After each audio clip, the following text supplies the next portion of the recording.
Oi pessoal, tudo bem? Aqui fala o engenheiro florestal Cláudio Santana, mais um vídeo do nosso canal Florestas Secundárias, primeiro vídeo do ano de 2021.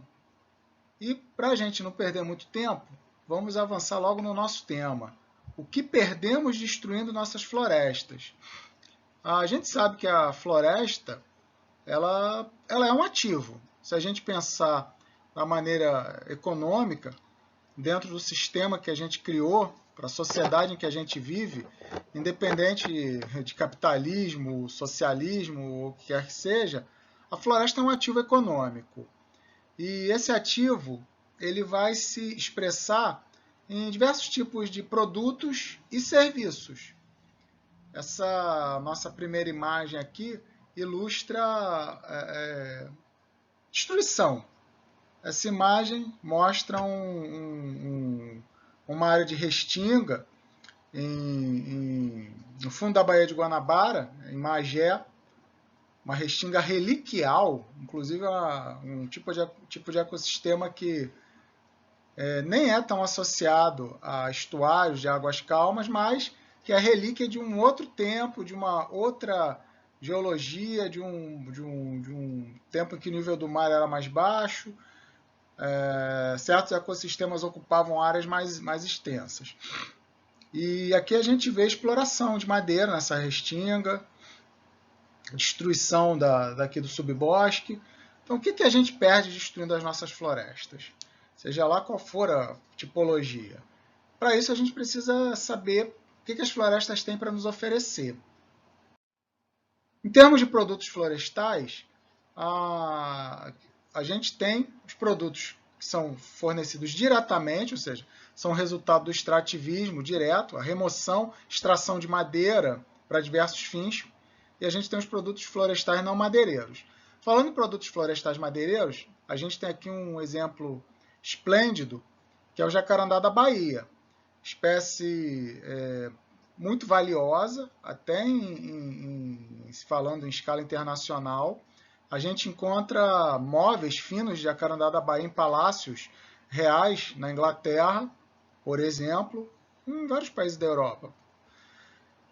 E o jacarandá ele fez parte de um ciclo econômico muito curto, ele foi praticamente extinto do ponto de vista comercial na natureza, mas é uma espécie perfeitamente viável para ser tratada em modelos silviculturais. Aqui, por exemplo, são fotos minhas, tomadas de indivíduos plantados em área de reflorestamento urbano na cidade do Rio de Janeiro.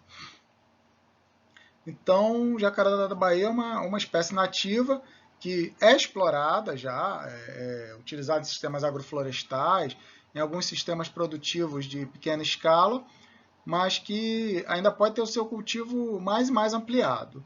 Então, exemplo de produtos florestais, madeira para diversos fins.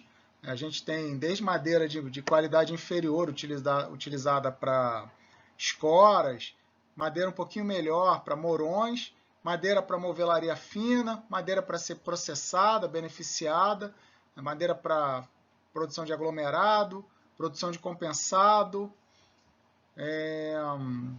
lenha, fornecimento de energia, carvão para uma energia de melhor qualidade.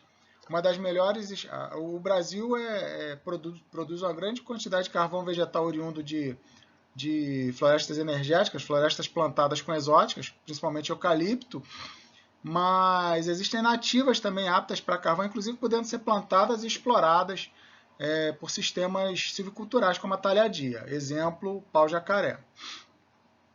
E a polpa celulósica. O Brasil é o maior exportador de polpa celulósica de fibra curta do mundo. A gente não é grande produtor de polpa de fibra longa, que no caso é produzida principalmente a partir de coníferas, pinos, por exemplo, espécie do gênero pinos. Existem coníferas de outros gêneros, outras famílias. Enfim, esses são produtos florestais, digamos, madeireiros. E os produtos não madeireiros? Aí a gente tem uma infinidade de possibilidades. Frutos, como exemplo a castanha do Brasil e o açaí. O exemplo de extrativos, como os óleos, óleo de copaíba, por exemplo. O látex, exemplo mais famoso, a seringueira. Eu ainda vou fazer um vídeo sobre a epopeia da seringueira, como a seringueira foi levada do Brasil para a Ásia, para abastecer o Império Britânico. Tem um livro muito bom sobre esse assunto, Ladrão no Fim do Mundo, e eu pretendo fazer um vídeo sobre esse livro, contar um pouquinho dessa história num vídeo aqui. Resinas, como a resina de pinos, por exemplo, com diversos usos, indústria de vernizes, por exemplo, gomas. Um outro produto florestal hoje bastante valor agregado são as sementes, a coleta, armazenamento, a venda de sementes é um negócio bastante viável, especialmente quando a gente fala em espécies com interesse silvicultural, interesse econômico, e saber manejar, colocar à disposição sementes de boa qualidade é fundamental.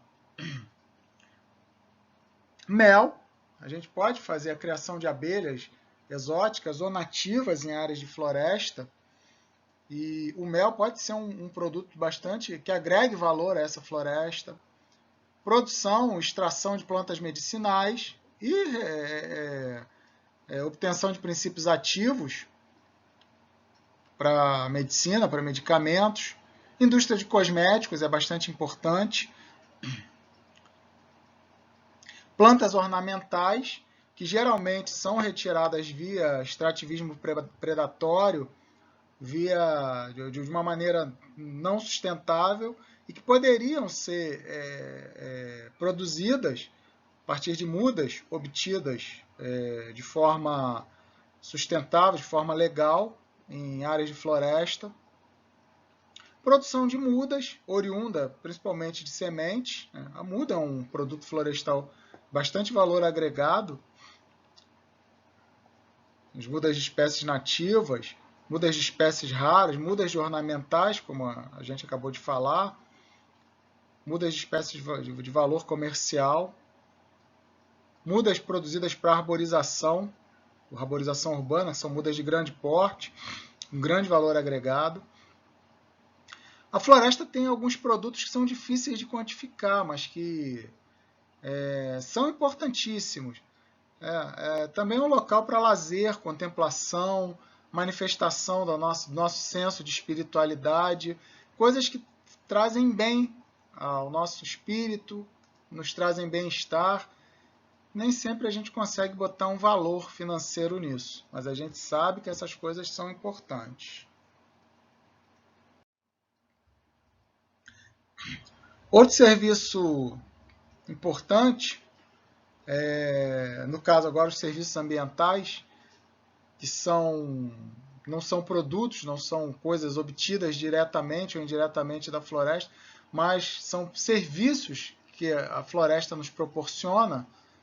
A gente pode falar em estoque de carbono atmosférico, a recarga de mananciais, que é fundamental. O que a gente está vendo aí nessa imagem é uma nascente numa área reflorestada. Para quem é do Rio de Janeiro, complexo do Chapadão, que é um dos locais mais violentos da cidade do Rio, onde a prefeitura mantém já há mais de uma década um trabalho de reflorestamento com mão de obra comunitária muito bem sucedida. Durante muito tempo foi o único serviço público presente nesse local, e um dos resultados é visto aí. A reabilitação de nascentes. Floresta atua também na regulação microclimática, melhoria do clima, redução de temperatura, principalmente em escala local, proteção de solos, evitando erosão, trazendo uma série de benefícios para a agricultura e mesmo para o dia a dia de uma cidade, a gente vai falar disso daqui a pouco. Habitat para a fauna, polinização, que é um serviço ambiental extremamente importante. Está ligado também a habitat para a fauna. A gente fala em fauna, sempre lembra de vertebrados. a gente esquece que existem insetos e que entre esses insetos a gente tem abelhas, que são importantíssimas, não só para o ecossistema florestal, mas também para sistemas agrícolas. Só um exemplo de benefício ambiental gerado, a gente está falando aqui embaixo, Spangenberg, a gente vai falar, eu vou colocar nos comentários desse vídeo alguns links de artigos que eu vou citar aqui, tá bom? Spangenberg, ele mostra que cada R$1 aplicado em arborização urbana em São Paulo gera o equivalente a R$5 em benefícios para a população. Menor procura de serviços de saúde, por conta de redução de problemas de saúde na população, vão de problemas respiratórios até problemas psiquiátricos. A redução de temperatura, que eu já citei, você gasta menos com energia elétrica, entre muitos outros benefícios. Minimização de enchentes, ou seja, menos gasto de serviço público para reparação desses danos. Enfim, são serviços inestimáveis. Aqui um exemplo, no Rio de Janeiro a gente tem algumas áreas alagadas e alagáveis. Essas áreas estão cada vez menores devido à expansão da cidade, mas essas áreas, aqui no caso é um manguezal, mas a gente poderia falar também de brejos de água doce, florestas de restinga, alagada e alagável, que são verdadeiros piscinões naturais. Hoje, o poder público em grandes cidades tem gasto muito dinheiro na construção de piscinões, áreas onde é possível se ter o armazenamento de grandes volumes de água em períodos de cheias, retardando o pico de cheia nas bacias hidrográficas. Obrigado, professor Valcarcel. E se tem feito um investimento muito grande nesses piscinões, com resultados variáveis. E isso poderia ser obtido com um melhor planejamento das cidades. Entre eles, a manutenção de grandes áreas capazes de acumular água. Aqui a gente está mostrando uma área em Santa Cruz, um manguezal no Distrito Industrial de Santa Cruz. Mas eu poderia estar colocando aqui, por exemplo, uma foto da APA das Tabebuias, uma das últimas áreas de cachetal existentes no país, um dos principais cachetais, talvez a última área digna de ser chamada de cachetal na cidade do Rio de Janeiro e que está sob grande risco. Uma área particular. Vamos lembrar dos cachetais, especialmente da APA das Tabebuias. Aqui um exemplo de um serviço, ao mesmo tempo regulação hídrica, porque em algumas áreas de baixada a gente tem essa surgência de águas subterrâneas, formando essas poças temporárias, que também podem ter a função de abrigo de fauna. Por exemplo, essa poça aqui é uma poça que abriga peixes temporários, peixes de nuvens, peixes de poça. No caso aí habita um peixinho do gênero Leptolebias, exclusivo da cidade do Rio de Janeiro, e isso aqui é em torno da Mata do Camboatá. No caso aqui não é uma área dentro da área que vai ser protegida na Mata do Camboatá, isso aqui é uma área, a entrada de uma área militar, e onde eu pude observar esses peixes de nuvens. Então, existem valores muito maiores dentro de uma floresta do que a gente possa imaginar. E aí a gente tem aqui alguns valores numéricos, com diferentes metodologias. Eu sugiro que vocês procurem essas fontes originais para se aprofundar. Mas, assim, um estudo de 1989 mostra na Amazônia peruana em torno de $700 por hectare apenas na obtenção de frutos e látex, e em torno de $1.000 por hectare em produtos madeireiros, extração direta da floresta. Trabalho do grande professor Rogério Oliveira, na Floresta da Tijuca, 1995, junto com o professor Hugo Amorim e outras pessoas notáveis, calculou que todos os produtos florestais, madeireiros e não madeireiros, não considerando serviços e não considerando ainda muitos outros produtos, geraria uma renda de 27 mil dólares o hectare. Isso aí considerando você fazer o corte raso na floresta. Como se você viesse com uma pá carregadeira gigante e arrancasse aquele pedaço de floresta inteiro. Todo o valor de uma floresta, o valor tangível de uma floresta, no caso na Floresta da Tijuca, poderia ser medido em 27 mil dólares o hectare. No mesmo ano de 1995, professor Peter Ney, pesquisador Aloysio Granato de Andrade e a pesquisadora Marília Pastuc fizeram estudo numa área de reflorestamento, uma área de floresta implantada pela Prefeitura do Rio, no Morro São José Operário, e calcularam, aí nesse caso não são dólares, são reais, benefícios no valor de 191 mil reais, aproximadamente, aí não são dólares, são reais, numa área de 23 hectares, considerando que o reflorestamento tem em torno de 10 hectares, se não me engano 9,8 hectares, e o total da bacia hidrográfica beneficiada, incluindo a área de reflorestamento, mais a área ocupada pela comunidade, são 23 hectares.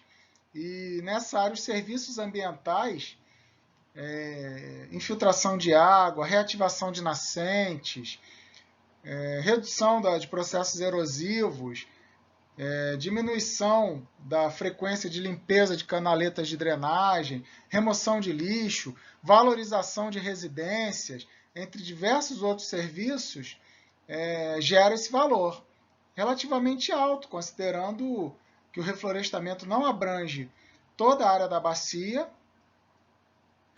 e que esse valor é o balanço. Esse valor aqui não é o valor bruto, isso aqui é o balanço líquido entre os valores gastos em implantação de reflorestamento, implantação de redes de drenagem, pequenas obras civis,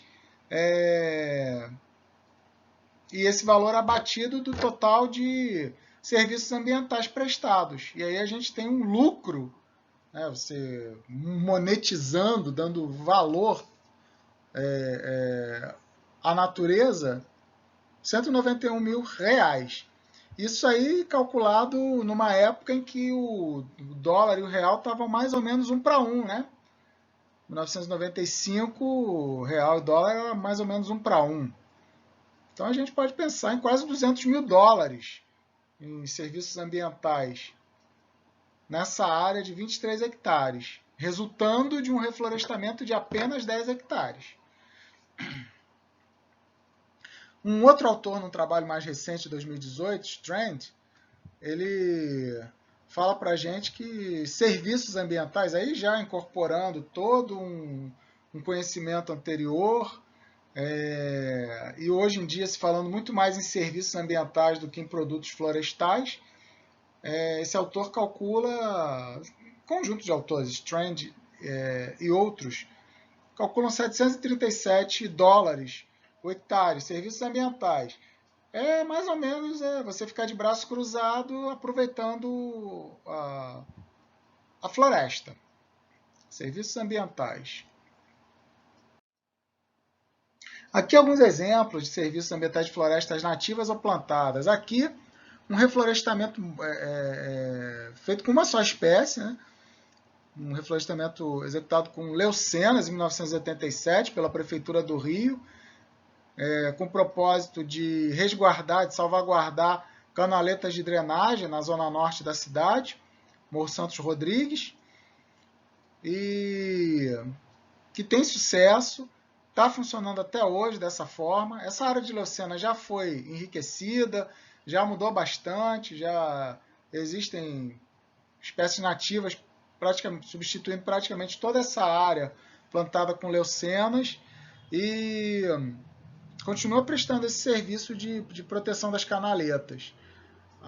Essas canaletas são limpas pela Conlurb, isso gera custo para a cidade, e esse custo é minimizado porque a floresta reduz a erosão, o transporte de sedimentos. Com o menor transporte de sedimentos, a frequência de limpeza dessas canaletas ela cai bastante. A floresta protegendo o depósito de talos, aí uma foto tirada em Juiz de Fora. E existem áreas frágeis do relevo que têm que ser mantidas com floresta. Um dos casos são esses depósitos de talos, que são áreas extremamente sujeitas a deslizamentos de terra se você perde a proteção da floresta. O depósito de talos é um trecho da encosta em que a redução da declividade leva ao acúmulo dos materiais vindos das regiões a montante. E esses materiais podem ser desde sedimentos finos até grandes blocos de rocha, como a gente observa aqui. Aqui tem bloco de rocha tamanho de uma sala. Floresta pode gerar lucro também através de cadeias de restauração. A cadeia da restauração florestal, se você considerar tanto finalidade econômica, os serviços ambientais, pode gerar valor. O Pacto da Mata Atlântica estima um ganho de aproximadamente $1.500 por hectare ano em áreas de floresta restauradas em reserva legal, que podem ser exploradas com finalidade econômica, plantio de espécies nobres, etc. e tal. O Planaveg, o Plano Nacional produzido pelo Serviço Florestal Brasileiro, relativo ao uso sustentável da vegetação brasileira, estima que a cada 1.000 hectares implantados, a gente gera 200 empregos. E além de ter um valor muito grande, que não está quantificado aqui, valores referentes a custos evitados. Por exemplo, minimização de danos por conta de deslizamentos, a minimização de danos de enchentes, entre outros. Aqui alguns custos de recuperação, né? Vossorocas, por exemplo, que são processos erosivos muito intensos e que são bastante característicos de algumas regiões brasileiras, como o Vale do Paraíba, aqui no Sudeste, por exemplo. A Embrapa calculou em 2006 um custo de recuperação de Vossorocas de mais de R$7.000 o hectare. Isso é um custo bastante alto, porque ele inclui não só a revegetação, como também a construção de estruturas, que vão variar com o tamanho dessa vossoroca. As estruturas podem ser de pedra, concreto, estruturas de madeira, bambu. Quase obras de engenharia, ou melhor, são obras de engenharia. Algumas vezes obras de engenharia de alvenaria, outras vezes obras de engenharia ecológica, mas é um custo relativamente alto. A gente considerar que a Mata Atlântica tem mais ou menos 25 milhões de hectares a serem recuperados, né, segundo o Planaveg, que também nos dá um custo de mais ou menos $2.000 o hectare, isso aí deve estar em torno de R$11.000. Isso é um custo calculado por baixo. Aqui na Prefeitura do Rio a gente calcula custos de R$40.000 para cima, por conta do trabalho ser conduzido em áreas de acesso difícil. Isso encarece muito os custos do projeto, acesso, acessibilidade. Muitos cálculos de custo de projeto são feitos com base em áreas planas, matas ciliares, por exemplo. Quando você trabalha em áreas de encosta, esse custo explode. Mas você considerando esse custo baixo de $2.000 o hectare, a gente precisaria de mais de $5 bilhões para recuperar a Mata Atlântica. Aproximadamente 0,36% do PIB brasileiro de 2019. Mais de R$27 bilhões.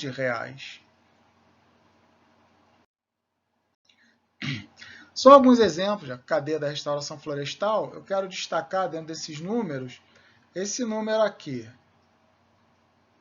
Eu queria destacar, aqui se fala que para cada hectare de restauração, você pode criar 5 empregos. Esse é um outro estudo, esse é um estudo feito nos Estados Unidos, uma área de 546 hectares, e que traz esse outro número, né? É uma outra metodologia, mas assim, mostrando que a gente sempre tem valor agregado quando faz atividade de restauração florestal. A economia verde é uma realidade. A gente precisa mais e mais descarbonizar a nossa economia. Hoje a gente tem muita área degradada no país, no mundo, e a recuperação dessas áreas, a transformação dessas áreas em ativos, olha só, essa área de 546 hectares, ela gera um valor de 607 mil dólares em ativos, produtos e serviços. Carolina do Norte, não é no Brasil. Então, a gente tem que pensar nisso. A gente tem que procurar se organizar. Nós, restauradores, eu sou engenheiro florestal, falo pelos engenheiros florestais, mas a gente sabe que a restauração é uma atividade multidisciplinar. Então, os restauradores, de uma maneira geral, têm que buscar meios de influenciar políticas governamentais de restauração. Alguns exemplos: cabeludinha, uma frutífera nativa. Muita gente aprecia essa fruta. Aqui a gente está vendo a regeneração de cabeludinha num reflorestamento, que foi feito numa área já ocupada, que já era ocupada por alguns remanescentes de vegetação nativa. Essa aí é a zona oeste da cidade do Rio de Janeiro. Para quem conhece, Fazenda do Viegas. Essa cabeludinha não foi plantada, está nascendo espontaneamente nessa região, provavelmente trazida por pássaros, e é um exemplo de ativo. As mirtáceas, a família da cabeludinha, a família da goiaba, que não é uma espécie brasileira, mas é adaptada, a família da pitanga. A família mirtácea tem muitas espécies com valor econômico, muitas espécies que são apreciadas regionalmente, espécies com propriedades medicinais, vários ativos com valor medicinal, especialmente antioxidantes, são obtidos através de mirtáceas. Essa é uma família importantíssima, principalmente na Mata Atlântica. Quanto mais mirtáceas, espécies de mirtácea você encontra na vegetação de Mata Atlântica, maior é a integridade, a conservação dessa floresta. Então, são famílias importantes, é uma família importante sob diversos pontos de vista. Como eu falei para vocês, as sementes são um ativo bastante importante na floresta. A venda, a comercialização de sementes.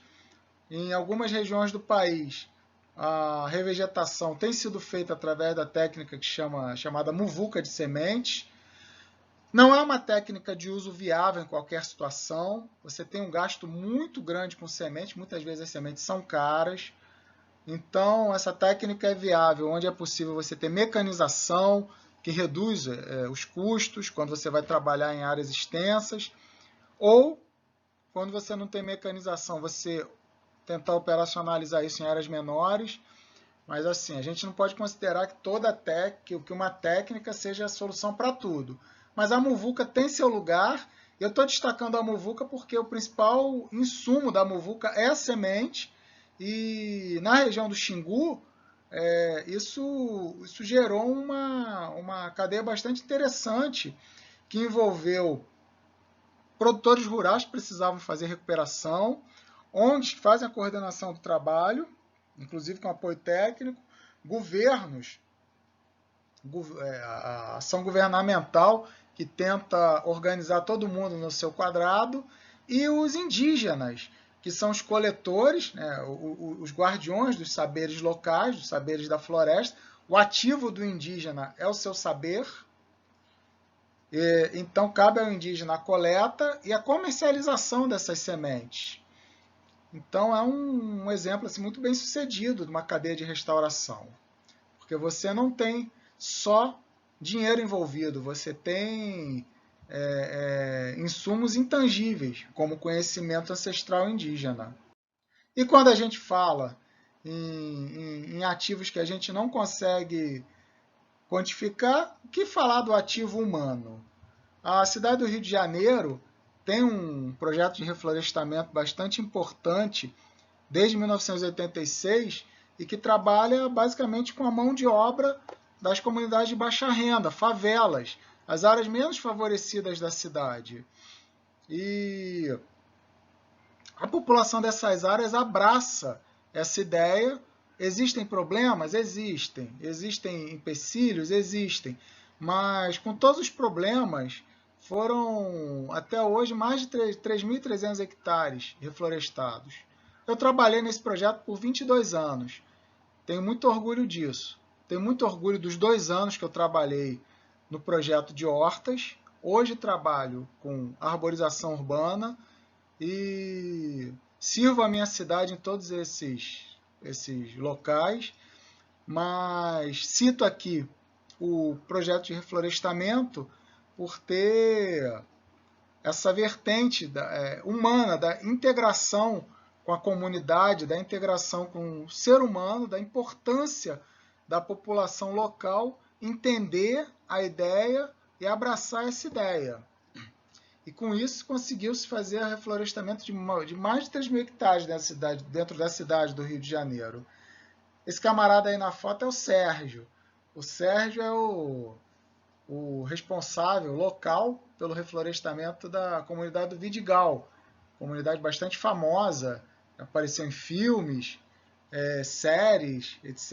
e tal, aí, famosa internacionalmente, visitada por turistas, tem uma vista belíssima da cidade, e muita gente não sabe que lá tem um reflorestamento bastante antigo, de mais de 2 décadas, e que tem à frente esse cidadão, a quem a gente, assim como os outros, todos os outros reflorestadores, os outros 700 reflorestadores da cidade do Rio de Janeiro, a gente deve muito respeito. Desculpa, 700 não, 450 reflorestadores. E esse é o seu Gelson. Seu Gelson também é um reflorestador, só que ele trabalha na produção de mudas. Quase todas as mudas da cidade do Rio de Janeiro passam pelas mãos desse senhor que vocês estão vendo nessa foto. Ele é o responsável pela repicagem das mudas no principal viveiro do município do Rio. O viveiro que produz mais de 60% das mudas produzidas para reflorestamento na cidade. E pelas mãos do seu Gelson passam por ano 200 mil, 300 mil, já passou 1 milhão de mudas em um ano pelas mãos do seu Gelson. E todas aí, desse tamaninho. E uma coisa impressionante, praticamente sem perda. Então, como é que a gente quantifica um ativo desse tipo? Não tem valor. Então, assim, a floresta tem produtos, a floresta tem serviços, mas a floresta também tem situações que a gente não consegue quantificar. Eu agradeço a vocês a atenção, agradeço, peço que vocês sigam aqui meus canais aqui de interação. Aqui eu peço que vocês entrem aqui nesse link, baixem meu livro. Eu tenho um livro grátis, Estrangeiros na Cidade do Rio de Janeiro, sobre espécies exóticas que são bastante difundidas na cidade do Rio de Janeiro. E, é de graça, não custa nada. Entra aqui nesse link, baixa o livro. Divulga se você gostar. E é isso. Obrigado, obrigado, obrigado. E até o nosso próximo vídeo do nosso canal Florestas Secundárias.